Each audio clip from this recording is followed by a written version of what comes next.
Olá, pessoal! Hoje nós vamos conversar um pouco sobre o absolutismo francês, dando continuidade ao estudo que nós estamos fazendo sobre a França.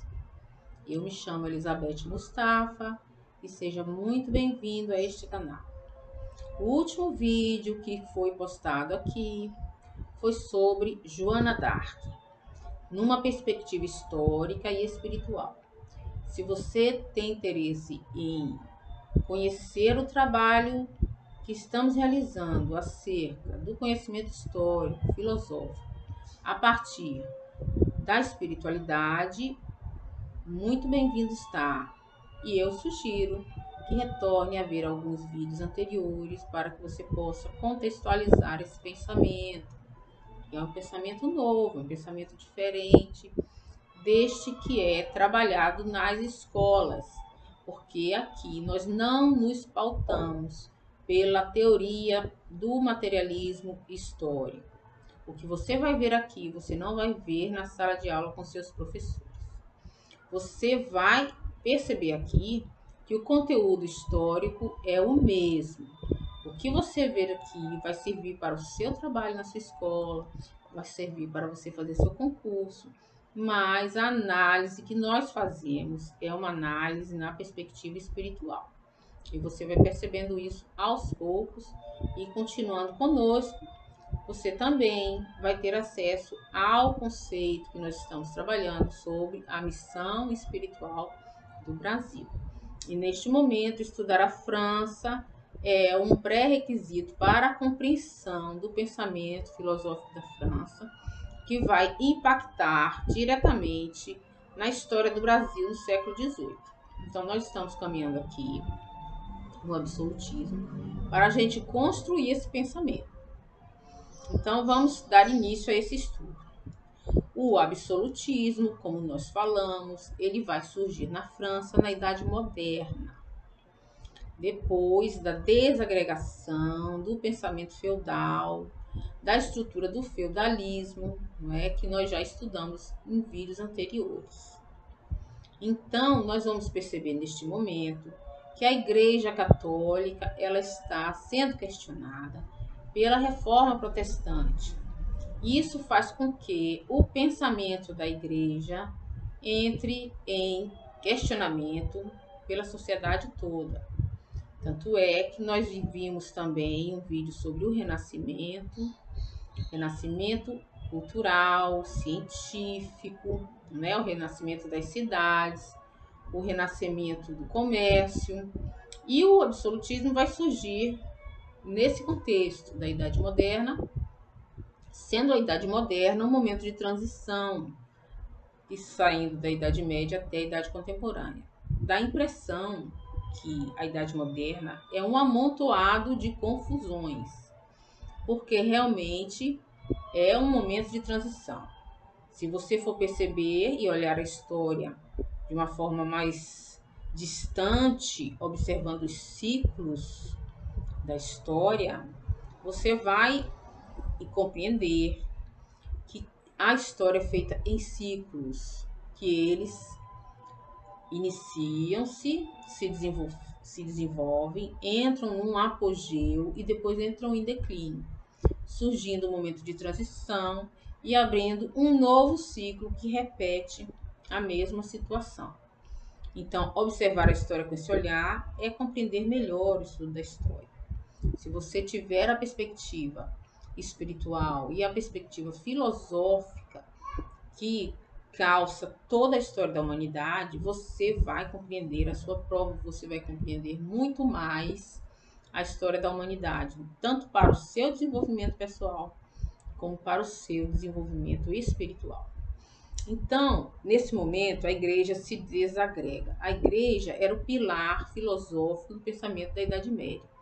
Era a Igreja Católica que determinava o que era certo e o que era errado entre as pessoas. E isso é o que? Um paradigma do pensamento medieval. Quando esse pensamento se desestrutura, abre portas para um novo pensamento entrar, para um novo momento da história em que as pessoas vão ter que reconstruir a forma de pensar. sempre é necessário caminhar com a filosofia, porque a filosofia é o laço, é a base de todos os acontecimentos da história. Então, cai um pensamento filosófico, abre portas para outro entrar. Eu aqui vou ter que fazer uma crítica à igreja católica medieval, a igreja católica como um todo, porque é necessário fazer essa crítica para perceber onde e quando a igreja entrou por um caminho que foi incorporado ao Estado. Quando os primeiros cristãos, logo após Jesus morrer, ser crucificado, esses primeiros cristãos foram perseguidos. E quando Roma considerou o cristianismo como parte do império, Roma incorporou na Igreja Católica Apostólica Romana elementos que eram da percepção de Roma e não do cristianismo primitivo. Isso é preciso deixar muito claro, porque você precisa fazer uma diferenciação entre o que é o cristianismo puro, autêntico, e o que é um cristianismo manipulado pelo Estado, pelas forças, pelo poder. Esse é o grande salto da percepção do cristianismo. Muitas vezes a gente fala assim, os cristãos não são a mesma coisa da igreja. Muitas vezes a igreja tem posturas que fogem àquela filosofia original do cristianismo. E isso torna a igreja objeto de manipulação do Estado. Isso acontece várias vezes. Aconteceu quando Roma se tornou aquela que determina o pensamento da igreja, quando ela assumiu o cristianismo como religião oficial do império. Vai acontecer durante toda a Idade Média, quando a Igreja Católica se distancia dos princípios cristãos, dando uma direção que, como na Inquisição, como nas Cruzadas, que negam os princípios de Jesus. E isso é colocado muito claramente no livro de Emmanuel, nesse livro aqui de Emmanuel, o livro que se chama Emmanuel, esse livro aqui, faz uma crítica muito densa, muito grande a essa igreja que foi submetida, que foi incorporada ao Estado. Ele pode falar muito bem, porque Emmanuel, a gente sabe que Emmanuel foi padre em várias reencarnações. Está aqui no final do livro, ele fala que assim, ó. Ele foi senador Públio Lentulus, o escravo Nestório, né? O padre Manuel da Nóbrega e o padre Damiano, que ele assume suas reencarnações aqui. Sempre assumiu. Nós conhecemos Emmanuel todos esses perfis dentro dos livros de Emmanuel, todos eles que foram editados pela FEB, através da psicografia de Chico Xavier. Inclusive, eles estão aí na minha playlist, se você quiser ler, há 2000 anos, 50 anos depois, não é? Eu também comentei sobre a encarnação dele como Padre Manuel da Nóbrega, demonstrando aqui que nós, espíritas, temos muito respeito por aqueles missionários que vieram em nome da igreja e realizaram um trabalho belíssimo. Não só Manuel da Nóbrega, como José de Anchieta e também o Padre Antônio Vieira. Se você quiser dar uma olhada nesses vídeos que ele fala sobre a obra desses padres. Porém, a gente tem que separar o que é do Cristo e o que é da igreja. E Emmanuel vai separar aqui, na página 35 desse livro. Emmanuel, ele é muito direto em relação a isso. Aqui ele vai falar no último parágrafo da página 35, aspas para Emmanuel. A história do papado é a do desvirtuamento dos princípios do cristianismo, porque, pouco a pouco, o evangelho quase desapareceu sobre as suas despóticas inovações. Criaram os pontífices, o latim dos rituais, o culto das imagens, a canonização a confissão auricular, a adoração da hóstia, o celibato sacerdotal e atualmente 90% das instituições são de origem humaníssima, fora de qualquer característica divina. Tá aqui, ó. No outro parágrafo, na página 37, ele deixa claro também. Entre Jesus e o Papa, entre os apóstolos e os clérigos, há uma distância imensurável. Então, a crítica que Emmanuel faz aqui, muito dura à igreja. Nesse livro, você pode ler depois. É um livro que Emmanuel faz revelações profundas sobre essa questão. Não cabe agora a gente aprofundar nisso, mas é importante falar isso. Por quê? Porque na hora que a Igreja Católica não é mais a direção humana das populações da Idade Média, essas populações precisam de uma estrutura mental que substitua esses paradigmas. E ela vai buscar no racionalismo lá greco-romano. Você precisa também ver o vídeo que fala do helenismo ao renascimento, porque eu resgato essa cultura racionalista que vem lá do helenismo, vem lá de Roma e da Grécia e vem construir o pensamento do renascimento. Então, esse pensamento é humanista e muitas vezes nega os princípios cristãos. E aqui, neste momento, o absolutismo ele vai surgir sobre a égide de outros filósofos que vão construir o pensamento, mostrando que o Papa sai de cena e que o rei entra e começa a participar da vida intelectual dessas pessoas. Vamos citar aqui os filósofos defensores do absolutismo. O primeiro deles e o mais famoso é Maquiavel, Nicolau Maquiavel. Nicolau Maquiavel escreveu o seu livro mais famoso, O Príncipe. O livro Príncipe é um relato de recomendações que o filósofo Maquiavel faz ao príncipe de como governar. E neste relato ele deixa muito claro ao príncipe que é necessário se afastar de toda a ética, de toda a moral para que se possa governar. Ele vai determinando regras ao príncipe para que ele não se preocupe com a moral cristã e com moral nenhuma.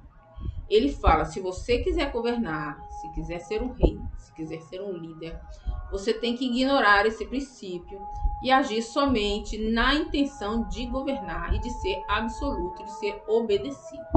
E para tal, Maquiavel vai sugerindo ao príncipe várias e várias ações que levam este mesmo príncipe a governar. Tipo assim, você precisa... o príncipe, o rei, deve ter um exército que acredite e que seja fiel, totalmente fiel ao governante. Porque se o exército for mercenário, ou seja, se for pago para exercer poder, qualquer um pode pagar mais e o príncipe perder esse exército. Ao passo que se os soldados forem totalmente ligados ideologicamente, no sentimento, no pensamento, fiéis ao rei, eles vão morrer pelo rei e não vão questionar o poder do rei. E é preciso estabelecer um poder inquestionável.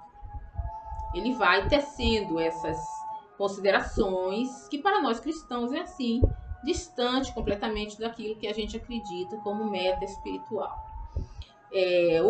Maquiavel também coloca o seguinte: se o seu irmão atrapalhar o seu governo, mate o seu irmão. Ele vai sugerindo que não tenha nenhuma moral e não estabeleça nenhuma regra para governar, porque o importante é governar e ter poder. O resto não importa. Isso aí é o pensamento que vai surgindo nessa época para os príncipes e eles vão seguir muito essa regra. Nós vamos ver. Os reis absolutistas vão seguir muito essa regra. Não vão ter moral nenhuma, eles vão dominar sozinhos, eles vão ser a lei e a ordem, vão reinar de forma absoluta. O que é reinar de forma absoluta? Reinar de forma que ninguém, nem nada, nem instituição nenhuma possa interferir nas suas decisões, não é? Outro filósofo da época, que se chama Thomas Hobbes. A obra dele mais famosa é a obra chamada Leviatã. Nessa obra, o Hobbes defende o contrato social. Ele acha que o povo determina o rei, porque o povo precisa ter alguém que os defenda, que os organize, que determine como suas vidas devem ser. Porque o rei é exatamente essa pessoa que vai salvar toda a população de uma situação ruim, perigosa, e que o rei é a mente da população, é a cabeça da população, e deve ser obedecido porque é muito necessário. Ele é um dos precursores do contrato social. Esse é importante, esse filósofo Thomas Hobbes. Outro filósofo, que é filósofo, mas é um orador sacro, Jacques Bossuet. Ele é um orador sacro e defende o direito divino dos reis. Para Bossuet, o rei é um enviado de Deus, nasceu na família nobre, tem sangue nobre e por isso ele é enviado de Deus. Ele tem o direito divino de governar. Essa questão vai ser muito importante e todos os reis absolutistas vão calçar-se nessa lógica.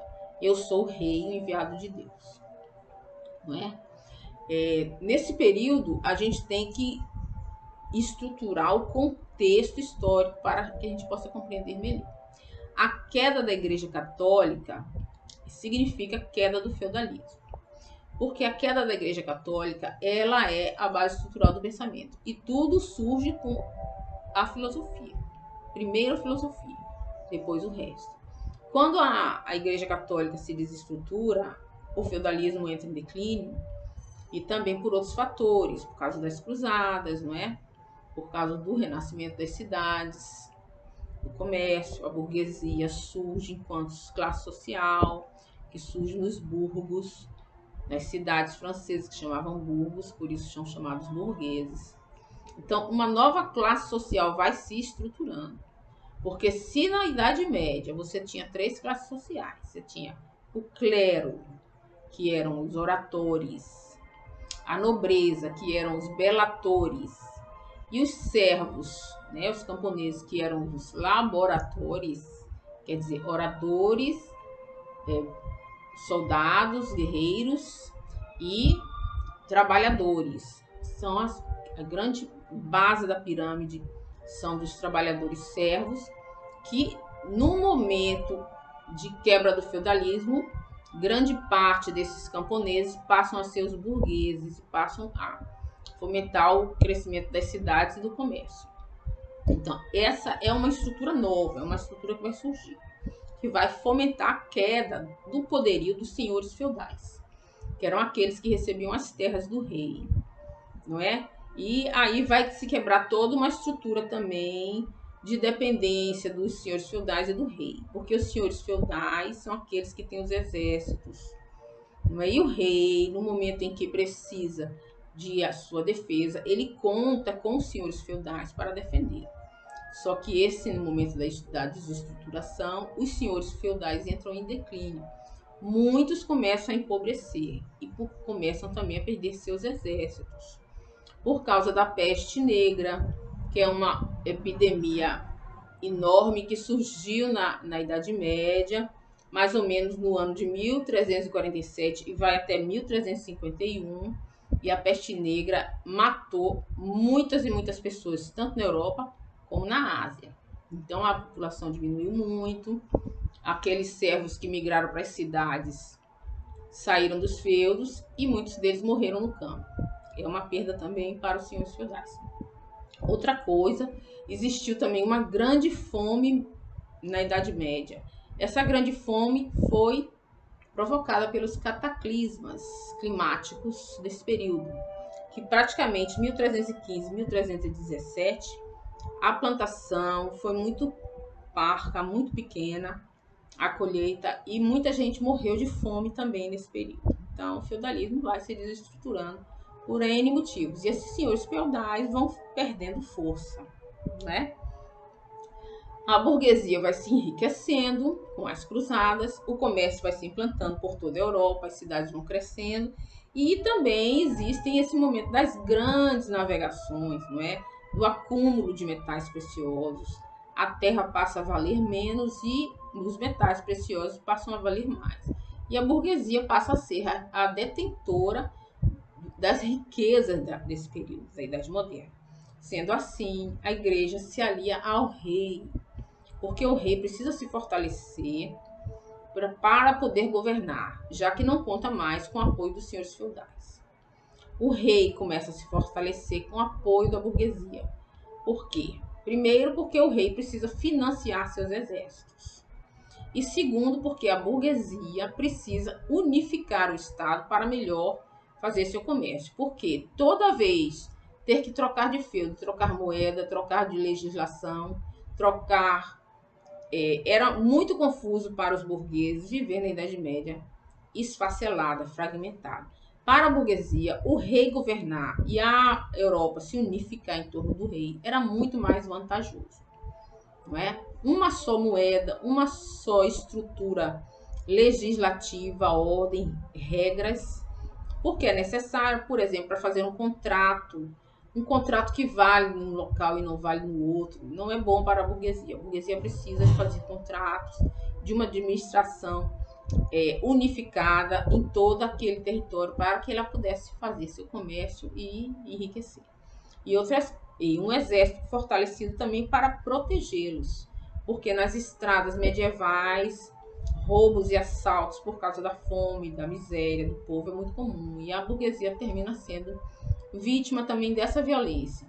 Associar-se ao rei é muito importante para a burguesia. Então a burguesia financia o rei se estrutura melhor seus exércitos para garantir o seu poderio, e aos poucos o rei vai se tornando aquele que mais manda em toda a nação. Não é? Agora, a burguesia se alia ao rei momentaneamente, porque é interesse dela.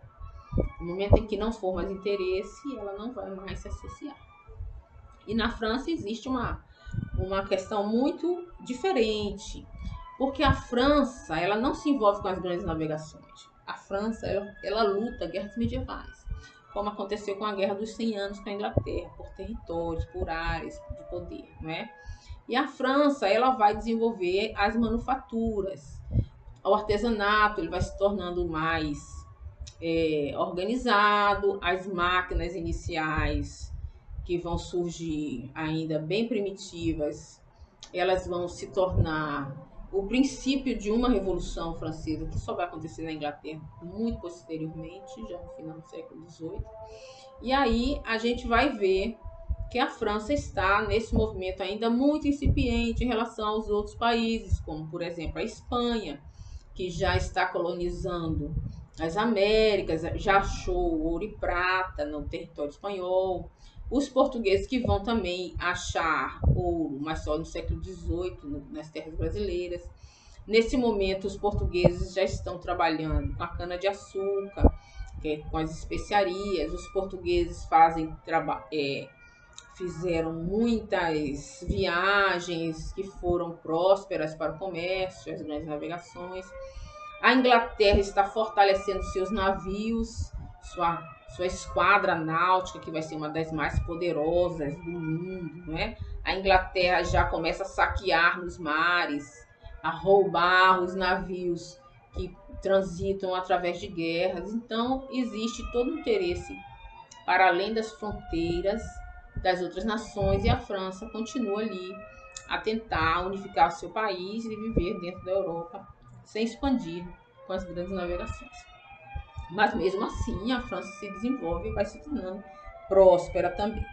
Nesse momento, quando os reis começam a ficar absolutistas, vai se estabelecendo uma nova pirâmide social, onde o rei está no pico da pirâmide. O primeiro estado, que é o clero, que eles chamam de primeiro estado, estrutura de estado, de estamento, porque não tem mobilidade. O que quer dizer que, se você for um camponês, você pode se tornar um burguês, que faz parte do terceiro estado. Mas você não vai se tornar um nobre, porque o nobre está no segundo estado. Então, o primeiro estado está o clero, o segundo estado está a nobreza, e o terceiro estado estão camponeses e os burgueses, né? E esses camponeses vão ser conhecidos na França como sans-culottes. Sans-culottes quer dizer sem calças. É uma expressão, como a gente diz hoje, os descamisados ou os maltrapilhos. Ali seriam os camponeses, e os sans-culottes são os burgueses, os camponeses e também aqueles que vivem nas cidades, empobrecidos. Nas cidades são bem miseráveis, não é? Que existem na França. O rei e a burguesia fazem troca de interesse, mas a burguesia nunca vai se tornar nobreza, porque não tem interesse nenhum que se torne nobreza, não é? O rei mais famoso da época do absolutismo francês vai ser o Luís XIV. Luís XIV é conhecido como o Rei Sol. Ele é o ápice do absolutismo francês. Ele mesmo se autodominava. O Estado sou eu. Então ele dizia, eu que mando em tudo.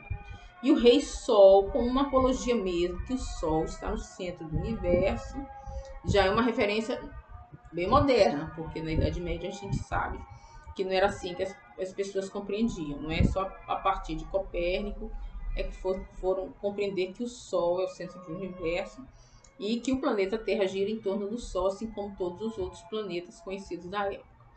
Então, o Rei Sol, ele se autodetermina o centro do universo. Então, ele já determina aí, nessa simbologia, o seu poder. Só que quando Luís XIV entra no poder, outros antes já pavimentaram essa estrada absolutista do Luís XIV.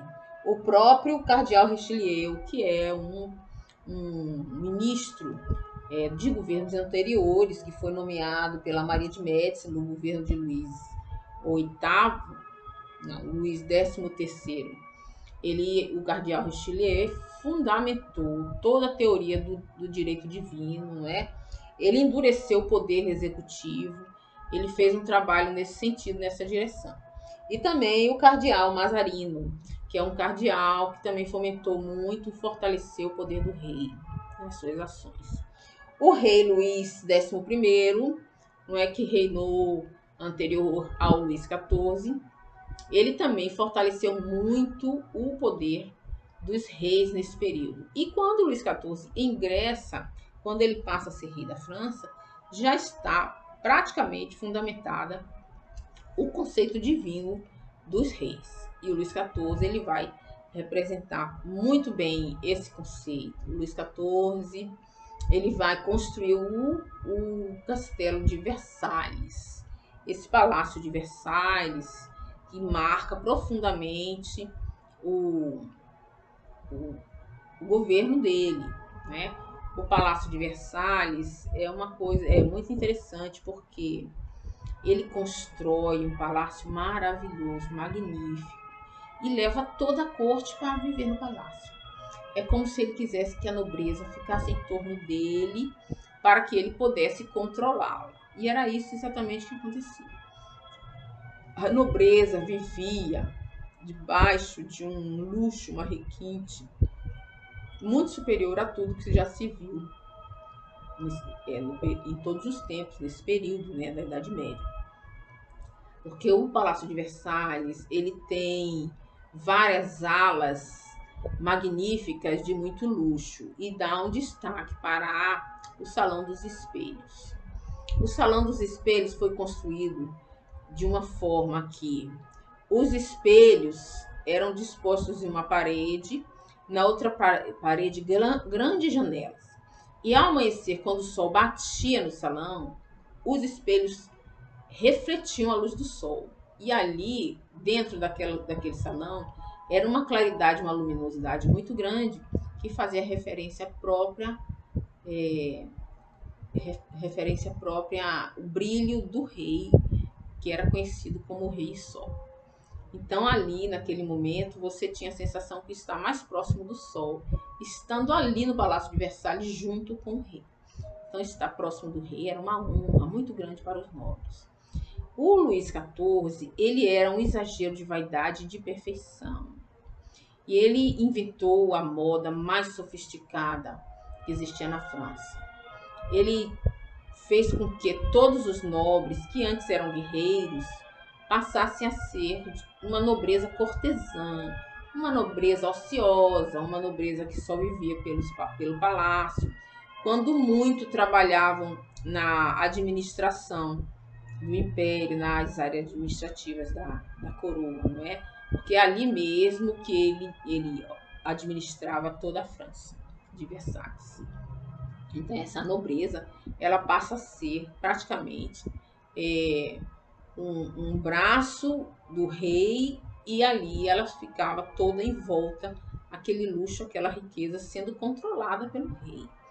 Não podia falar tudo que pensava, porque se falasse qualquer coisa sem pensar que não agradasse o rei, podia perder a língua e até mesmo a cabeça. Inclusive, muitos deles perderam a cabeça, eles eram decapitados com machado ou com uma faca afiada, uma espada afiada, e aí era terrível mesmo as sanções que o rei dava, podendo também ficar no calabouço. Então estavam todos ali no torno do rei, mais obedientes, porque não se poderiam ter vontade própria.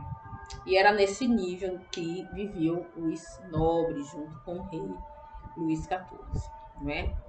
Isso que também era muito claro, porque ele inventou tantas regras sociais, cerimoniais, que se a pessoa não fosse da nobreza, jamais poderiam se movimentar e agir de forma a pertencer àquele grupo, dando a entender claramente que para pertencer a este grupo, não só tinha que se vestir e trajar de maneira adequada, com muitos detalhes, como saber portar-se à mesa, como saber falar. Então, aquele, por exemplo, um burguês, se fosse comer numa mesa de nobres, ele jamais ia conseguir entender aquela forma de viver, mostrando assim o lugar dele. Então, isso foi determinado mesmo para isolar aqueles que não faziam parte do grupo, não é?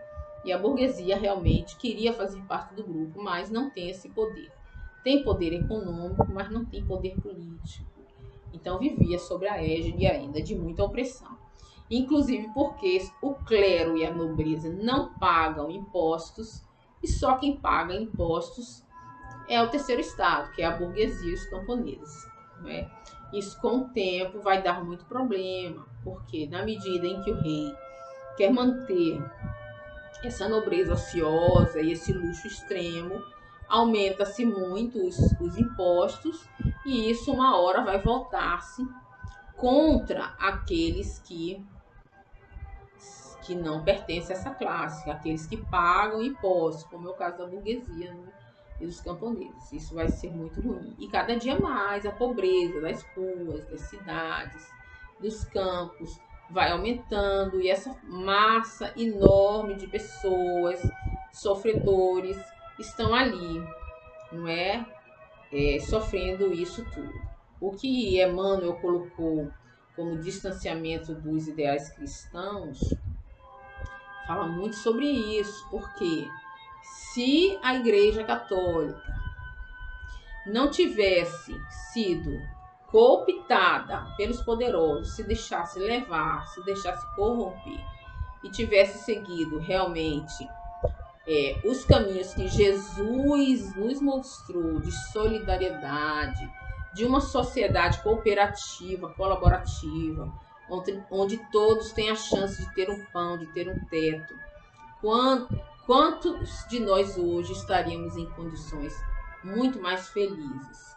E isso Emmanuel também coloca nesse livro que eu citei para vocês, que o distanciamento com Cristo o distanciamento que nós tivemos enquanto cristãos dos verdadeiros sentimentos cristãos, nos levaram a grandes sofrimentos e abriram portas para aqueles que pensam contra Jesus se colocassem enquanto pensadores da verdade, destruindo o pensamento de união, de amor ao próximo que Jesus nos trouxe. Então, deixo aqui essa reflexão para vocês e essa situação de que neste momento a França vive sob a égide do absolutismo, desse poder imenso sobre os outros, e que lá na frente vai impactar em um novo momento da história, porque vai entrar em conflito, e toda vez que entra em conflito, os ideais materialistas vão se dissipando. Somente o que está de acordo com as leis de Deus sobreviverá ao tempo. Tudo que se distancia da orientação de Jesus, do Mestre Jesus, está fadado a cair e a perecer. Então, deixo esse recado aqui para a nossa reflexão e espero que vocês tenham ficado felizes com essa abordagem que nos mostra, quanto mais nós, enquanto pessoa, estivermos ligados a Jesus e os seus ensinamentos verdadeiros, estaremos todos em processo de crescimento não só individual, social e principalmente espiritual. E eu vou finalizar deixando para vocês o meu desejo de muita paz, muito amor, muita luz para todos da família, e que você que gostou do vídeo, que quer passar para os seus familiares essa noção que aumenta a nossa cultura, que aumenta a nossa reflexão para o crescimento espiritual, compartilhe com seus amigos, deixa aí o seu like, comenta para que todos nós juntos possamos crescer e melhorar a nossa nação, fazendo com que o nosso planeta seja um planeta muito melhor, muito mais harmônico, muito mais feliz. Muito obrigada.